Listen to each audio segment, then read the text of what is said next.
Hello, and welcome to the Harker Heights Park and Recreation's Taekwondo and Hapkido program. The name of the school is the House of Discipline. My name is Grandmaster James McMurray. A little about myself. I've been in martial arts for over 50 years.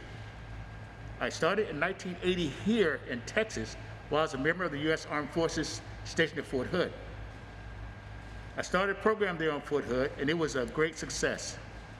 We had kids coming in, and I trained them in 2 or 3 years to go to the Olympic competition.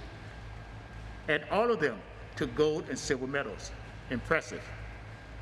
That lasted all the way up until 1989, and when Desert Storm started. So most of the soldiers left. So I decided to teach the family members that were left here self-defense as well as martial art. And that lasted until 1995. At that time, the Park and Recreations wanted a martial art program here, and they asked the instructor they had, who could they get to start teaching? Of course, he said Master McMurray, he's one of the best. But I had Fort Hood, and I wasn't interested at the time. But they kept calling, and finally my wife says, Jim, go down and see what they want so we can stop calling the house. And I did. I came down, I sit in the bleacher, and I watched the kids perform. I loved the kids. Even though the instructor didn't know that much, the kids were really eager to learn. So I told the Park and Recreation that, okay, I'll go ahead and start your program until you find another instructor. That was in 1995. I'm still here. So what I decided to do is move my program, the House of Discipline, from Fort Hood down to Harker Heights. Now, Fort Hood is kind of upset at me because their program is going down. But the relationship that I have with the citizens of Harker Heights, the police department, and the school districts has been phenomenal. And I'm not planning on going anywhere else. This is great. Now, what the kids are going to learn here? First of all, there's a whole lot of rules, But I'm not going to sit here and go through all the rules because they're just common sense. Number one, we want a place where the kids feel safe. And that's why I call it a House of Discipline. A house is where they feel safe and protected. That's what this is going to be. Discipline. A lot of people look at discipline as being corrective action. I demonstrate and explain discipline as being doing the right thing even when someone's not watching you. And this is what I try to instill in all the students, is do the right thing. And if you do the right thing all the time, you will definitely be a better person. The kids will progress according to their own ability. We have 3 stripes. The first stripe is learning knowledge. I take about Taekwondo, how old Taekwondo is, where Taekwondo come from, how many belts there are. And once they can answer all these questions, they can get their first stripe. The second stripe is learning how to block. In all of martial art, there's only 7 basic blocks. There's a high block, low block, inside block, outside block, forearm block, pressing block, and knife hand block. That's it. Now, of course, you develop combinations in doing these, but that's the basic blocks. As I teach my students, my basic students, they have to learn 4. The high block, outside block, inside block, and low block. And then they must walk in a square to do these. When they can do this proficiently, they get their second stripe. Now, there are different patterns in all martial arts. In the martial art I teach, Taekwondo, we use the Tae Kwon system, which is 1 form for a belt. A form is a formal exercise of all the techniques. They're usually in 3 levels. Tae Kwon 1 through Tae Kwon 8. Now, the student starts learning Tae Kwon 1. It's 3 levels. Once they learn the movements of Tae Kwon 1, they get the 3rd stripe. This lets the students and the parents know that, hey, I'm getting ready to test my yellow belt. I'm doing good. They'll work for this about a month to get it perfected, and then they're tested. Now, these stripes on the belt, do you pay for them? Not monetarily, no. The children must earn, and the students must earn these stripes. And this is something that we look as being a confidence builder. They show that they are improving, they are developing. Another thing I'd like to say is that martial art is a family activity. That is, it's a team. And I teach the kids and I teach the people that they are part of a team, a family. And each part of these family members must have a part to make sure that that unit stay cohesive. The kids, they do their homework, they clean the room, they help the parents, they listen to the parents. That's their responsibility. But as I teach the kids that while they're outside, the parents are responsible for them. The parents teach them how to look both ways before you cross the street. They teach you how to say thank you and excuse me and yes and no and just politeness all the way around. Well, parents teach their kids these things, and that's what it's supposed to do. A child will have the parents teach them to not throw rocks. But one day the child may forget, he's out with his friends, and they pick up a rock and throw a rock at a can that's on the ground. It missed the can, hit another rock, bounces up, and hit the neighbor's window. It breaks. Ooh, who gets in trouble? The child gets in trouble, but who has to pay for it? The parents, because the parents are responsible for the child, right? And here in the classes, I reverse that.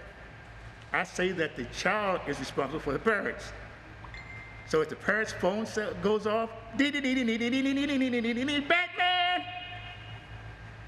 I ask the child, whose parent is that? Child raises his hand, mine. I said, Johnny, your parents are interfering with the class. Get down and give me 10 push-ups. Ooh. Or if the parents start talking, and I know parents love to support their children. So when the child is doing something that's different than another child, the parents say, Johnny, go the other way. Johnny, use the other foot. I will stop. I go, Johnny, who's that over there? That's my dad. I said, get out and give me 10 push-ups. Dad is interfering in my class. A child can only listen to one instructor or one teacher at a time. And sometimes that happens at home also. Mom will say something, the dad will say something, and the child really don't know what to do. There must be a one voice.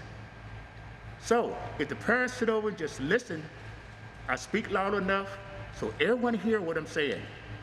And they understand what I'm doing, and they can reinforce this as the child goes home. At times, the children are going to be apprehensive. I don't want to go to Taekwondo. I don't feel good. It's only part because he forgot to do his homework. He knows there's going to be a test, or I'm going to expect him to do something. So parents, here's what I need for you to do. I need you to tell him, okay, Johnny, let's go ahead and go to class. If you want to quit, okay, at the end of the month, when the lessons are over, you can go ahead and quit. But if you quit now, we're going to lose all that money that we invested into you. Well, the child's going to feel kind of bad, so you're going to stay. But at the end of the month, I guarantee you, the child will say, I want to keep coming, I want to keep going. And this is what we as adults must do. We must build that foundation for a child. They're going to be afraid, but we'll show them that they can persevere. And this is part of our martial art program.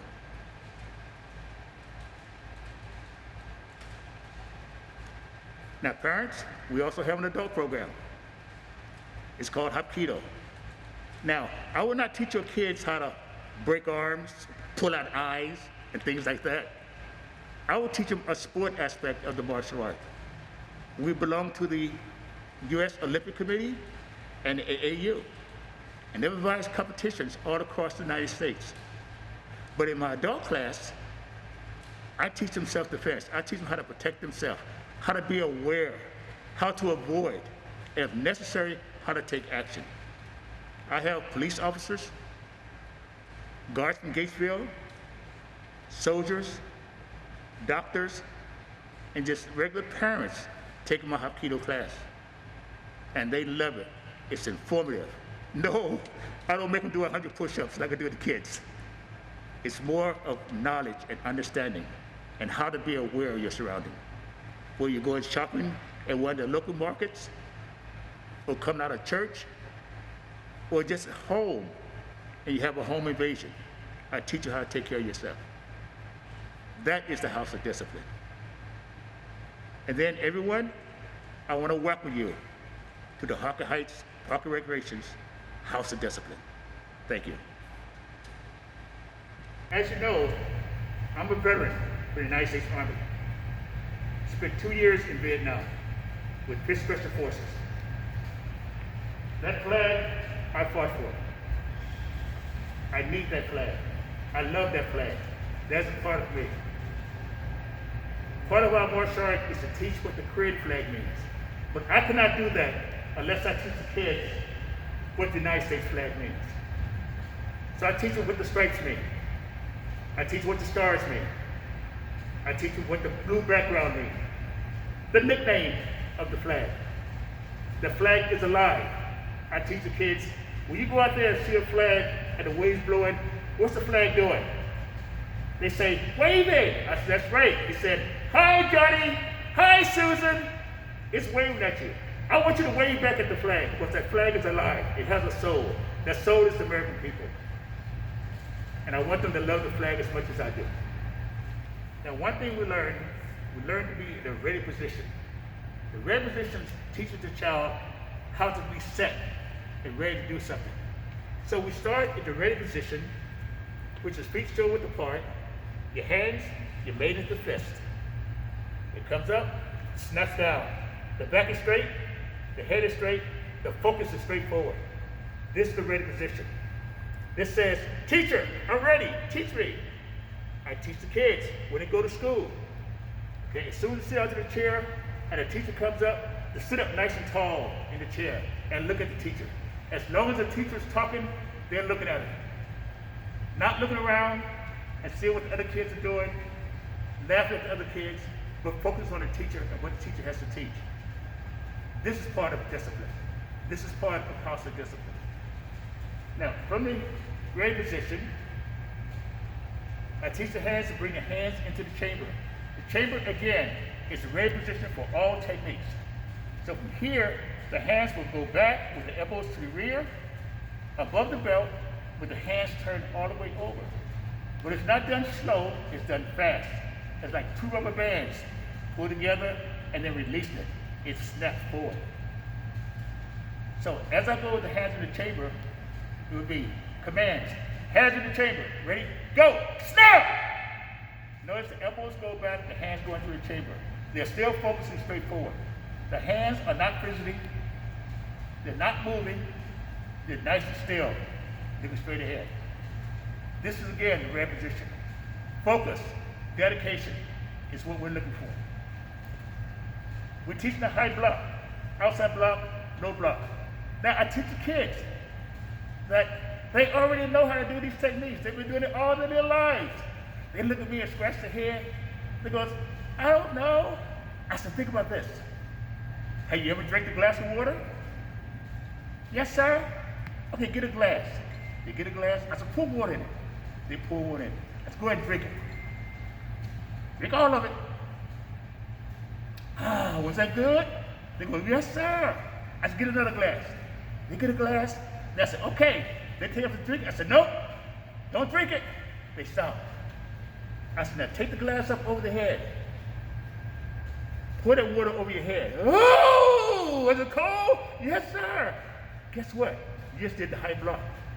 It comes from the chamber. It goes up to the mouth, but you don't drink it. You take it over the head and you turn it over. Notice that the baby finger is on top. The arm covers the head. This is the high block. And when they do it fast, it looks like this. High block. Ready? Go. Snap! Over the head. Snap! Over the head. This is the high block. Simple. And each one of the blocks, I have a little scenario that goes with it. Whether it's in a boat, the boat has a hole in it, and you'll take that cup and get the water out. Or something scratch the back of your head and scratch your shoulder. Or did you have dirt on you? and you're gonna brush that dirt off. These are simple things that we do to let the kids familiarize themselves with how to do the blocks. I want to thank you for watching this video.